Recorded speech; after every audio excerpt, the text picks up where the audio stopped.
ഇനി അടുത്തതായിട്ട് നമുക്ക് ഒബ്ജക്റ്റീവ്സ് ഓഫ് മാനേജ്മെൻറ്റ് അക്കൗണ്ടിങ് എന്തൊക്കെയാണെന്ന് നോക്കാം. The basic objectives of management accounting is to help the management in its functions. അപ്പോൾ പ്രധാനമായിട്ടും മാനേജ്മെൻറ്റിൻ്റെ അക്കൗണ്ടിങ്ങിൻ്റെ പ്രധാന ലക്ഷ്യം എന്ന് പറയുന്നത് മാനേജ്മെൻറ്റിനെ അവരുടെ പ്രവർത്തനങ്ങളിൽ സഹായിക്കുക എന്നുള്ളതാണ്. ഉദാഹരണമായിട്ട് അതായത് പ്ലാനിങ്, ഡിസിഷൻ മേക്കിംഗ്, കൺട്രോളിങ് എന്നുള്ള രീതിയിലൊക്കെ എന്ത് ചെയ്യുക, മാനേജ്മെൻറ്റിന് വേണ്ടിയിട്ടുള്ള ഹെൽപ്പുകൾ, സഹായങ്ങൾ, അതിന് വേണ്ടിയിട്ടുള്ള ഡാറ്റാസ് പ്രൊവൈഡ് ചെയ്യുക എന്നുള്ളതാണ് മാനേജ്മെൻറ്റ് അക്കൗണ്ടിങ്ങിൻ്റെ പ്രധാനപ്പെട്ട ലക്ഷ്യങ്ങൾ. ഇനി മറ്റ് ഏതൊക്കെ തരത്തിലുള്ള ലക്ഷ്യങ്ങളാണുള്ളത് എന്നുള്ളത് നമുക്ക് ഓരോ പോയിൻ്റ് ആയിട്ടിട്ട് നോക്കാം. അതിൽ ഫസ്റ്റ് പോയിൻ്റ് വരുന്നത് to collect, modify and supply data for analysis and interpretation. മാനേജ്മെൻറ്റിന് ആ സ്ഥാപനത്തിൻ്റെ ഫിനാൻഷ്യൽ ഡാറ്റകളൊക്കെ അനലൈസ് ചെയ്യാനും അതേപോലെ ഇൻ്റർപ്രറ്റ് ചെയ്യാനും വേണ്ടിയിട്ട് എന്ത് ചെയ്യാം, അതിൻ്റെ ഡാറ്റകൾ കളക്ട് ചെയ്യുക, അത് മോഡിഫൈ ചെയ്യുക, ആ ഡാറ്റകൾ സപ്ലൈ ചെയ്യുക എന്നുള്ളതാണ് ഒന്നാമത്തെ പോയിന്റിൽ വരുന്നത്. ഇനി രണ്ടാമത്തെ പോയിന്റ് നോക്കാം, to analyse and interpret the necessary data.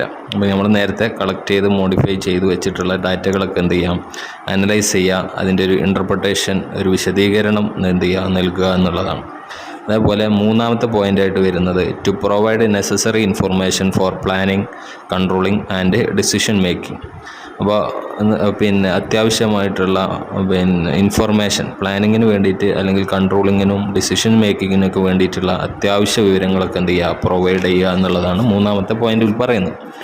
ഇനി നാലാമത്തെ പോയിന്റ് നോക്കുക, to evaluate performance.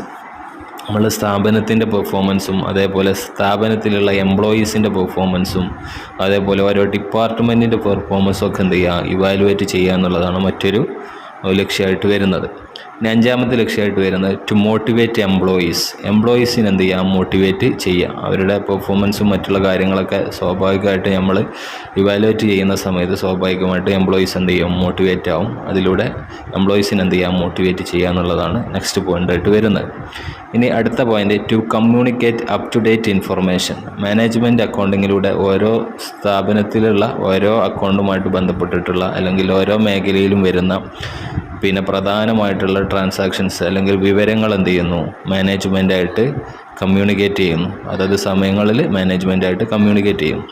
Next point to help in organising and coordinating. മാനേജ്മെൻറ്റിന് എന്തിനു വേണ്ടി സഹായിക്കുന്നു, ആ സ്ഥാപനത്തിൻ്റെ ഓർഗനൈസിങ്ങിന് വേണ്ടിയിട്ടും അല്ലെങ്കിൽ ഓരോ എന്തൊക്കെ നടപടിക്രമങ്ങളാണ് സ്വീകരിക്കേണ്ടത് എന്നുള്ളതും അതേപോലെ അടുത്ത പ്രവർത്തനങ്ങളെ കോർഡിനേറ്റ് ചെയ്യാനും വേണ്ടിയിട്ട് എന്ത് ചെയ്യുന്നു, സഹായിക്കുന്നു. അതേപോലെ ടു പ്രിപ്പയർ റിപ്പോർട്ട്സ്. മാനേജ്മെൻറ്റിന് വേണ്ടിയിട്ടുള്ള ഡിസിഷൻസിനും മറ്റു പ്രവർത്തനങ്ങൾക്കൊക്കെ വേണ്ടിയിട്ടുള്ള പ്ലാനിങ്ങിനും മറ്റു പ്രവർത്തനങ്ങൾക്കൊക്കെ വേണ്ടിയിട്ടുള്ള